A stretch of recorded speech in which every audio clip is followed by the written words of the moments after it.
नमस्ते दोस्तों, स्वागत है आपका मसाला पॉपकॉर्न चैनल पर, जहां हम आपको फिल्मों की कहानियां आसान और मजेदार तरीके से समझाते हैं। फिल्म की शुरुआत में हम मूवी की मेन कैरेक्टर क्लारा को देखते हैं।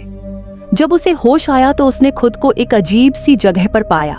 सामने दीवार पर कुछ लिखा हुआ था, जो एक किलर की तरफ से धमकी थी। उसमें लिखा था कि तुम और तुम्हारे हस्बैंड में से कौन मारा जाएगा। क्लारा जानती थी कि यह एक सीरियल किलर है, जो आजकल कैलेंडर किलर के नाम से मशहूर हो रहा था। इसीलिए वह बुरी तरह घबरा गई। उसे अपने पीछे किलर की आवाज भी सुनाई दी, लेकिन किलर बिना उसे कोई नुकसान पहुंचाए वहां से चला गया। अब हमें एक जूलियन नाम के इंसान को दिखाया जाता है। जूलियन घर से एक कॉल सेंटर के लिए काम करता था। इस कॉल सेंटर में वो लड़कियां कॉल करती थीं, जिन्हें कोई खतरा होता था। अभी जूलियन को एक कॉल आई। लड़की ने बताया कि उसके पीछे बहुत से लड़के लगे हैं। जूलियन ने उसे मशवरा दिया, तुम जाकर स्ट्रीट लाइट के नीचे खड़ी हो जाओ, ताकि लोग तुम्हें आसानी से देख पाएं। अगर वहां कोई कार खड़ी है तो तुम उस पर हाथ मारकर उसका सायरन बजा दो। लड़की ने बिल्कुल वैसा ही किया। कार का सायरन बजते ही वो सारे लड़के वहां से भाग गए, क्योंकि उन्हें लगा कि अब वहां रहने वाले लोग घरों से बाहर निकल आएंगे। इस तरह उस लड़की की जान बच गई। कॉल बंद करने के बाद जूलियन टीवी ऑन करता है, जहां हम देखते हैं कि कैलेंडर किलर के बारे में ही न्यूज़ चल रही थी। लेकिन वह उस पर ज्यादा ध्यान नहीं देता, क्योंकि उसे अब दूसरी कॉल रिसीव हो चुकी थी। ये कॉल क्लारा की थी, जिसे हमने फिल्म की शुरुआत में देखा था। जूलियन क्लारा से पूछता है, मैं तुम्हारी क्या मदद कर सकता हूँ? क्लारा जवाब देती है, तुम मेरी कोई मदद नहीं कर सकते, क्योंकि मैं खुद ही मरना चाहती हूँ। मेरे पीछे कैलेंडर किलर पड़ा हुआ है, जिसने मुझे मेरे रूम से किडनैप करके एक अनजान जगह ले जाकर धमकी दी है कि या तो मैं मरूंगी या मेरा हस्बैंड। कॉल के दौरान जूलियन अपने घर और अपनी बेटी को भी चेक करता है। तभी सीन कट होता है और हमें एक अनजान बूढ़ा आदमी दिखाया जाता है, जिसके हाथ में कैलेंडर किलर की धमकियों की तस्वीरें हैं। ऐसा लग रहा था कि शायद वही किलर है। अब सीन में फाइनली क्लारा को दिखाया जाता है, जो सड़क पर चल रही थी। इस समय वह बहुत बुरी हालत में थी, जैसे किसी पार्टी से भाग कर आई हो। जूलियन से बात करते हुए उसने कहा, मैं थक गई हूँ, इस जिंदगी से तंग आ गई हूँ, मैं मरना चाहती हूँ। जूलियन घबराकर पूछता है, तुम इस समय कहाँ हो और तुम्हारा हस्बैंड कहाँ है? क्लारा बताती है, मैं अपने हस्बैंड के ही जंगल से भाग कर आ रही हूँ। जूलियन उसकी बात समझ नहीं पाया, तो क्लारा ने बताया, असल में आज हमारी वेडिंग एनिवर्सरी थी। मेरा हस्बैंड मुझे एक बड़े रेस्टोरेंट में डिनर के लिए ले गया। मैं बहुत खुश थी, लेकिन डरी हुई भी थी, क्योंकि उसे गुस्सा बहुत आता है। वह कभी भी किसी भी वक्त मुझे मार सकता था। अगर वह सबके सामने मार देता तो मेरी क्या इज्जत रहती। वहीं मेरी एक पुरानी दोस्त भी मुझे मिली। उसे देखते ही मेरे हस्बैंड का मूड खराब हो गया, लेकिन हैरानी की बात थी कि उसने कोई रिएक्ट नहीं किया। डिनर के बाद वह मुझे लिफ्ट से एक सीक्रेट फ्लोर पर ले गया, जहां एलीट क्लास लोगों की एक अजीब पार्टी चल रही थी। वहां सब लोग एक दूसरे से बहुत क्लोज थे। जैसे ही हम वहां पहुंचे, मेरे हस्बैंड ने मुझे एक ड्रिंक दी। उसे पीते ही मेरी बॉडी ने काम करना बंद कर दिया। मैं पूरी तरह पैरालाइज हो गई, और मेरी ऐसी हालत का मेरे ही हस्बैंड ने अपने दोस्तों के साथ मिलकर मजाक उड़ाया। फिर उन्होंने मुझे एक टेबल से बांध दिया और जबरदस्ती मेरा शोषण किया। मेरा हस्बैंड चुपचाप देखता रहा, क्योंकि उसे इसके बदले पैसे मिल रहे थे। क्लारा आगे बताती है, जैसे ही मेरी हालत थोड़ी ठीक हुई और मैं चलने के काबिल हुई, तो मैं वहां से भाग गई। जूलियन यह सुनकर हैरान रह जाता है। उसे डर था कि क्लारा आत्महत्या कर सकती है। वह उसे समझाने की कोशिश करता है, क्लारा रिलैक्स, अभी ऐसा कुछ मत करो जिससे तुम्हारा नुकसान हो। लेकिन क्लारा उसकी बात सुनने के मूड में नहीं थी। उसने कार के साइलेंसर पर एक पाइप लगाया और उस पाइप को कार के अंदर छोड़कर इंजन ऑन कर दिया। उसे पता था कि कुछ ही देर में कार के अंदर धुआं भर जाएगा और वह दम घुटकर मर जाएगी। इस दौरान जूलियन की कॉल चलती रही। वह उसे समझाता रहा, क्लारा ऐसा मत करो, गाड़ी से बाहर निकल आओ। लेकिन क्लारा उसकी बातों को अनसुना कर रही थी। तभी क्लारा को अपनी बेटी का ख्याल आ गया। उसे याद आया कि वह अपनी बेटी को अपने हस्बैंड जैसे दरिंदे के पास नहीं छोड़ सकती। ये सोचते ही वह तुरंत कार से बाहर आ गई और जूलियन से कहा, मैंने तुम्हारे कहने पर यह सब नहीं रोका, बल्कि मुझे मेरी बेटी का ख्याल आ गया था। दूसरी ओर जूलियन को उसके डैड की कॉल आती है। जूलियन के डैड पूछते हैं, तुम कहाँ हो? जूलियन जवाब देता है, मैं घर पर काम कर रहा हूं, लेकिन मुझे आपकी मदद चाहिए। उसके डैड उसकी मदद करने को तैयार हो जाते हैं। जूलियन असल में इस समय क्लारा की हालत देखना चाहता था।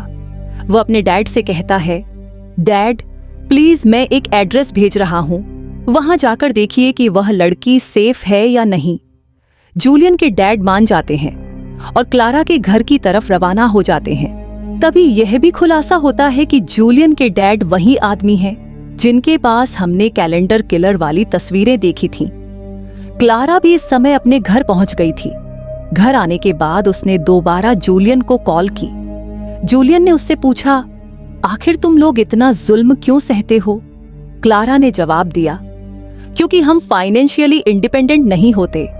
हमारे फाइनेंसेस मर्द पूरे करते हैं और उन्हें लगता है कि इसके बदले वे कुछ भी कर सकते हैं। हमें ये जुल्म इसलिए सहने पड़ते हैं क्योंकि हमें अपने बच्चों के साथ रहना होता है।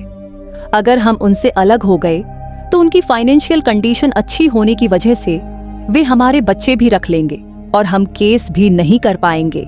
यहाँ जूलियन भी उसे अपनी एक स्टोरी शेयर करता है कि उसकी वाइफ, जिसकी दिमागी हालत ठीक नहीं थी, उसने अपना हाथ काट लिया था, लेकिन जब वो बिल्कुल मरने के करीब थी तब उसे होश आया। उसने अपने आप को बचाने की कोशिश भी की, लेकिन तब वॉशरूम का लॉक नहीं खुला। उस समय जूलियन ऑफिस में था, अपनी जॉब पर। जब वो घर पहुंचा तो उसकी वाइफ मारी जा चुकी थी। उसे उस दिन बहुत ज्यादा दुख हुआ। अपनी वाइफ के मरने से ज्यादा उसे दुख था अपने बच्चों के लिए जो अब अकेले रह चुके थे। जूलियन बताता है कि अपनी वाइफ के मरने के बाद से वो वर्क फ्रॉम होम कर रहा है और खुद ही घर और बच्चों का ख्याल भी रखता है। यहाँ क्लारा से बात करते हुए जूलियन किचन में था। तभी उसने नोटिस किया कि उसकी शर्ट से एक चाकू गायब हो गया है। उसे लग रहा था कि जरूर उसके घर में कोई घुस आया है। क्लारा की कॉल को होल्ड पर रखते हुए वो घर चेक करने के लिए जाता है। दूसरी तरफ क्लारा के घर पर भी अजीबोगरीब घटनाएं हो रही थीं। अचानक उसका टीवी खुद ही ऑन हो गया, जिसे डरकर उसने बंद कर दिया। जब वो विंडो की तरफ आई तो उसे विंडो पर दोबारा कैलेंडर किलर की धमकी लिखी हुई दिखाई दी। उसने इसकी पिक्चर लेकर जूलियन को भेज दी। इधर जूलियन को लग रहा था कि उसके घर में कोई घुस आया है। उसने बहुत सारा कांच अपने मेन डोर पर डाल दिया ताकि जो भी अंदर आए उसके पैरों में चुभ जाए। अगर कांच न चुभे तो कम से कम उनके टूटने की आवाज से उसे पता चल जाए कि कोई उसके घर के अंदर आ रहा है। यहाँ हम देखते हैं कि जूलियन के डैड भी क्लारा के घर पहुंच गए थे। क्लारा ने उन्हें देख लिया और उसे लगा कि यही किलर है, जिससे डरकर वो छुप गई। जूलियन के डैड जब घर के अंदर गए तो उन्हें कोई नहीं मिला। उन्होंने जूलियन को कॉल करके बता दिया कि लड़की घर पर नहीं है और यहाँ सब कुछ ठीक है। ये कहते ही वो निकल गए, लेकिन मौका पाते ही क्लारा भी जंगल की तरफ भागने लगी। जूलियन लगातार क्लारा से बात कर रहा था, लेकिन जब क्लारा जंगल के अंदर भाग गई तो सारे सिग्नल्स ड्रॉप हो गए और जूलियन से उसकी बात बंद हो गई। यहाँ भागते भागते क्लारा का पांव फिसल गया और वह लुढ़कते हुए सड़क पर आ गिरी। किस्मत से वहां से एक कार गुजर रही थी। कार ड्राइवर ने उसे नोटिस किया और उसकी मदद की। उसने क्लारा को उठाकर अपनी कार में बैठा लिया। क्लारा उस आदमी के हुलिये को देखकर डर गई। वो सेंटा क्लॉस के कपड़ों में था, लेकिन उस आदमी ने उसे यकीन दिलाया कि वो उसे कोई नुकसान नहीं पहुंचाएगा। उसने तो बस क्लारा को बेहोश पड़ा देखा और उसकी मदद करनी चाहिए।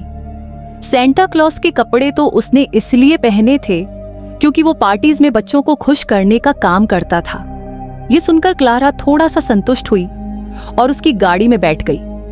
जंगल से निकलते ही सिग्नल्स दोबारा आ गए थे, इसलिए उसने जूलियन को कॉल मिला ली। इस आदमी से उसने कहा, प्लीज मुझे आप शहर तक छोड़ दें, और फोन पर यह बात जूलियन को भी बता दी कि उसे एक अच्छा आदमी मिल गया है जो उसे अब शहर तक छोड़कर आएगा। यह सुनते ही जूलियन का खौफ से दिमाग खराब हो गया। क्या बेवकूफ लड़की थी, वो ऐसे किसी भी आदमी पर कैसे भरोसा कर सकती थी। जूलियन उसे समझाने लगा कि ऐसी स्थिति में किसी अजनबी पर विश्वास करना ठीक नहीं, लेकिन क्लारा उसके सारे डर दूर कर देती है, ये कहते हुए कि यह आदमी सुरक्षित है। अब क्लारा उस आदमी से सिगरेट मांगती है। वो आदमी बताता है कि कार की बैक सीट पर उसे सारा सामान मिल जाएगा। क्लारा जब पीछे हुई तो उसने देखा कि वहां पर एक टीजर गन भी थी, जिसे देखकर वो डर गई।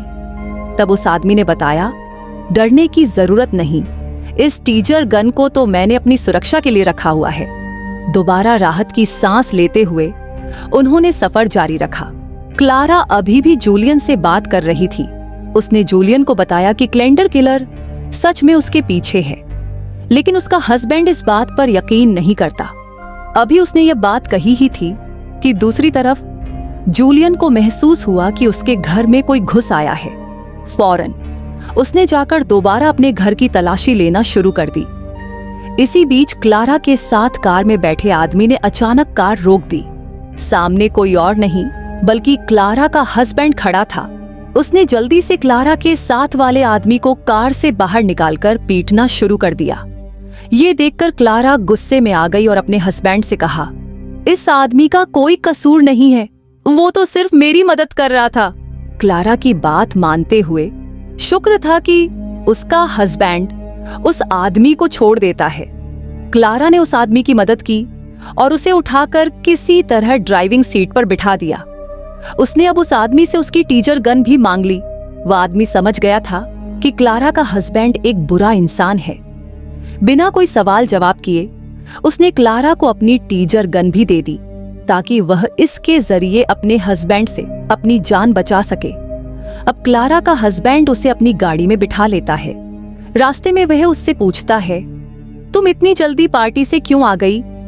ये सुनकर क्लारा को उसकी स्वार्थी सोच पर बहुत गुस्सा आता है। वह कहती है, तुम्हें शर्म आनी चाहिए, मैं तुम्हारी वाइफ हूँ, तुम्हारी बेटी की माँ हूँ। वो घटिया जगह क्या मेरे जाने के काबिल थी? क्लारा अपने हस्बैंड को क्लेंडर किलर की धमकी भी दिखाती है, जो इस समय उनके घर की दीवार पर लिखी हुई थी। लेकिन मार्टिन यानी क्लारा का हस्बैंड को लग रहा था कि यह क्लारा ने खुद लिखा है और यह सारा ढोंग उसी का रचाया हुआ है। क्लारा अपनी बेटी की बेबीसिटर को कॉल करने की कोशिश कर रही थी, लेकिन अजीब बात यह थी कि वह कॉल नहीं उठा रहा था। पता नहीं घर पर सारा माहौल कैसा था। अब गुस्से में आकर क्लारा अपने हस्बैंड से कह ही देती है, तुम आज मुझे आखिर छोड़ ही दो। ये सुनते ही उसका हस्बैंड उसे थप्पड़ मारता है और बालों से पकड़ते हुए कहता है, अगर तुमने मुझे छोड़ा तो तुम्हारी हालत की जिम्मेदार भी तुम खुद ही होगी। इधर जूलियन के घर पर हम देखते हैं कि उसे अभी भी ऐसा महसूस हो रहा था कि उसके घर में कोई घुस आया है। जब उसने दोबारा इन्वेस्टिगेशन शुरू की और मेन डोर तक पहुंचा, तो जो कांच उसने ट्रैप के लिए बिछाया था वही उसके अपने पैरों में चुभ गया। लेकिन खैर, अब वह आगे बढ़ा और दोबारा अपनी बेटी के रूम में गया, जहां उसकी बेटी सुकून से सोई हुई थी। लेकिन उसकी अलमारी में अब उसे वह चाकू मिल गया जो किचन से गायब था। यानी साफ बात थी, वो यहां जरूर आया था जिसने किचन से चाकू उठाया और कोई बुरी हरकत करने के लिए वो क्लोजेट में छुप गया। जैसे ही उसे पता चला कि जूलियन को उसके घर में घुसने के बारे में पता चल गया है, तो वह चाकू छोड़कर यहां से भागने की कोशिश में लग गया। जूलियन अब बड़े ही एहतियात से दूसरे रूम को चक्कर लगाने के लिए जाता है, जहां पहुंचते ही एक आदमी ने उसके ऊपर हमला कर दिया। लेकिन जूलियन इस सब के लिए तैयार था। उसने अपने आप को इस हमले से बचाते हुए अपने हाथ में पकड़े हुए चाकू से उल्टा उस आदमी की टांग पर हमला कर दिया, जिससे उसकी टांग से खून निकलने लगा। उस आदमी ने अब जूलियन को अपने से दूर किया और तेजी से बाहर विंडो की तरफ आ गया। बालकनी से होते हुए वो बाहर विंडोज की तरफ खड़ा हो गया। वो यहां से अपनी जान बचाकर जाना चाहता था, लेकिन जूलियन जानता था कि अगर वो यहां से गया तो उसकी जरा सी भी गलती उसकी जान ले सकती है। जूलियन अब उसे हाथ देता है, लेकिन यह आदमी जूलियन की मदद नहीं लेता और वहां से जंप कर देता है। जंप करने पर हमें इस घर का फ्रंट दिखाया जाता है। तो यहाँ एक सबसे बड़ा कहानी का ट्विस्ट ये रिवील होता है कि ये घर जूलियन का नहीं बल्कि क्लारा और मार्टिन का ही था, जिसमें इस वक्त जूलियन मौजूद था। और अगर यह घर क्लारा और मार्टिन का था तो घर में सोई हुई बेटी भी क्लारा की ही थी। जिसे हम घुसपैठिया समझ रहे थे वो कोई घुसपैठिया नहीं था बल्कि क्लारा की बेटी का बेबी सिटर था, जिसे जूलियन के बारे में पता चल चुका था और वह अपनी जान बचाने के लिए भागा, लेकिन उसकी खुद की ही जान चली गई। इधर हमें देखने को मिला कि जैसे ही क्लारा और मार्टिन अपने घर की पार्किंग में पहुंचे तो क्लारा ने फौरन ही टीजर गन से मार्टिन के ऊपर हमला कर दिया। अब क्लारा इस बात से अनजान कि उसके घर के अंदर पहले से ही किलर घुस आया है, वो तेजी से दरवाजा खोलते हुए अंदर जाती है और उसे मेन एंट्रेंस पर ही कांच बिखरा हुआ दिखाई देता है, जो असल में जूलियन ने एक ट्रैप के तौर पर बिछाया था ताकि जब भी कोई अंदर आए तो इसी कांच में फंसकर वो यहीं रह जाए। घर के अंदर आने पर घर की काफी सारी लाइट्स ऑन थी और वहां एक लैपटॉप भी पड़ा था जो उसका तो नहीं था। उसे समझ नहीं आई कि क्या हो रहा है। तेजी से वो अपनी बेटी को देखने के लिए उसके रूम की तरफ गई तो अंदर जूलियन बैठा था, उसकी बेटी के बिल्कुल पास। उसकी आवाज सुनकर क्लारा समझ गई कि ये वही जूलियन है जिससे वो बात कर रही थी। अब क्लारा इतनी भी बेवकूफ नहीं थी कि वह समझ ना पाए कि जूलियन ही किलर है। वो खौफ से डर गई और उसने जूलियन से कहा, प्लीज मेरी बेटी को कुछ मत करना। जूलियन उससे कहता है, बेफिक्र रहो, मैं उससे कुछ नहीं करूंगा। मैंने तो तुम्हारे आने से पहले ही यहाँ पर सारा ट्रैप बिछा दिया था। मैं यहाँ तुम्हारी जान लेने नहीं आया, मैं तो तुम्हारी यहाँ पर मदद करने के लिए आया हूँ ताकि तुम अपने हस्बैंड की जान ले लो और अपने आप को आजाद करवा लो। यहाँ दिखाया जाता है कि टीजर करके हमले के बाद अब मार्टिन दोबारा ठीक तरह होश में आया था। उसने अपने पास पड़ी चीज से अपनी गाड़ी का कांच तोड़ा और गाड़ी अनलॉक करते हुए बाहर निकल आया। जैसे ही वो घर के अंदर गया तो उसे जूलियन नजर आ गया। वो जूलियन पर हमला करने ही वाला था कि उससे पहले ही जूलियन ने उसके ऊपर हमला कर दिया। और सीन कट होकर अब दोबारा हमें जूलियन के डैड को दिखाया गया जो इसी घर के आसपास घूम रहे थे। उन्होंने यहाँ पर जब क्लारा की बेटी के बेबी सिटर की लाश देखी तो वो समझ गए कि जरूर उसका बेटा ही इधर है और वही यहाँ पर सबको कत्ल कर रहा है। ये बात उसे ऐसे पता चली कि जब वो अपने बेटे के घर गया तो उसे वहां पर कैलेंडर किलर की बहुत सारी पिक्चर्स दिखाई दी, वही धमकियों वाली पिक्चर्स जो रोज न्यूज में भी आ रही थी। इन सारी पिक्चर्स का उसके बेटे के पास होना यह साबित कर रहा था कि उसका बेटा ही सीरियल किलर है। सीन कट होकर हमें दोबारा जूलियन, मार्टिन और क्लारा को दिखाया जाता है, जहां पर जूलियन ने इन दोनों को बांध के रखा हुआ है। वो क्लारा को समझा रहा है, तुम क्यों इतना घबरा रही हो, तुम्हारी तो मैं मदद कर रहा हूं, तुम बस इसे मार दो और अपनी जिंदगी आसान कर लो। यहाँ पर जूलियन उसे वजह बताता है कि आखिर वो इस सीरियल किलिंग्स क्यों कर रहा है। असल में वो भी मार्टिन की तरह एक बहुत ही बुरा और जालिम हस्बैंड था, अपनी बीवी पर बहुत जुल्म किया करता था। और फिर एक दिन उसके जुल्मों से तंग आकर उसकी बीवी ने सुसाइड कर ली। उस दिन उसे एहसास हुआ कि कितना आखिर उसने अपनी वाइफ को तंग किया, कितना दुख दिया कि वह मर गई। अब उसे हर औरत का दुख फील होता था और उसने अब अपने आप को बदलते हुए यह फैसला कर लिया था कि वह बाकी भी ऐसे सारे मर्दों को मार देगा जो अपनी वाइफ पर जुल्म करते हैं। वो अब क्लारा से कहता है, आज ये मौका तुम्हारे पास है, पकड़ो चाकू और इसे मार डालो। क्लारा अपने हस्बैंड से जितना प्यार करती थी उसे मारना तो दूर की बात, वो उसे नुकसान पहुंचाने का सोच नहीं सकती थी। जूलियन के फोर्स करने पर उसने चाकू तो पकड़ लिया, लेकिन अपने हस्बैंड के करीब जाने पर उसने अपने हस्बैंड पर हमला करने के बजाय पीछे से जूलियन की टांग पर हमला कर दिया। जूलियन जोर से चिल्लाया और उसने अब क्लारा को ही पकड़ लिया। इससे पहले कि वो क्लारा का मर्डर कर देता, उससे पहले ही पीछे से गोली चलने की आवाज आती है और हमें दिखाया जाता है कि जूलियन मारा गया। गोली चलाने वाला कोई और नहीं बल्कि जूलियन के डैड ही थे, जो यहाँ पर इन लोगों को बचाने आ गए थे। क्लारा और मार्टिन उसे क्लियर ना समझ ले, इसीलिए जूलियन के डैड ने उसे बताया कि वो जब काफी दिन बाद जूलियन से मिलने उसके घर गए तो उन्होंने वहां पर लॉर्डर किलर्स वाली पिक्चर देखी। और जब उन्होंने जूलियन को कॉल करके पूछा कि तुम कहाँ हो, तो जूलियन ने झूठ बोल दिया कि मैं घर पर काम कर रहा हूं, जिससे वो साफ समझ गए कि जूलियन अपने ही ऐसे एक और शिकार की तरफ बढ़ गया है। जूलियन को ट्रेस करते हुए आखिर वो यहां तक पहुंच ही गए और उन्होंने 2 मर्डर और होने से बचा लिए। फाइनली अब इनकी जान बच चुकी थी। क्लारा ने जाकर सबसे पहले अपनी बेटी को गले लगाया, जो बिल्कुल सेफ थी। सीन कट होकर अब हमें कुछ दिनों बाद का सीन दिखाया जाता है। हमें पता चलता है कि मार्टिन यानी क्लारा का हस्बैंड एक बहुत बड़ी पोस्ट पर है। वह एक पॉलिटिशियन है, सभी उसे अच्छा समझकर वोट करते हैं। जब वह प्रेस कॉन्फ्रेंस कर रहा था तभी मौका पाकर क्लारा ने वहां पर एक ऑडियो चला दी। इस ऑडियो में साफ पता चल रहा था कि मार्टिन अपनी वाइफ को मारता भी था और उसे एब्यूज भी करता था। ये देखते ही उसका असली चेहरा सबके सामने आ गया और एक दिन में ही उसका सारा करियर तबाह हो गया। फाइनली क्लारा ने भी हिम्मत करके उससे अपना बदला ले ही लिया था। जो लॉयर दोस्त थी वो अब उसका केस लड़ रही थी, जिसमें वह मार्टिन से डाइवोर्स और साथ ही साथ उससे अपनी सारी लीगल नीड्स की डिमांड करती है। आखिर क्लारा ये केस जीत भी गई और ऐसे फाइनली उसकी इस टॉक्सिक हस्बैंड से जान छूट गई।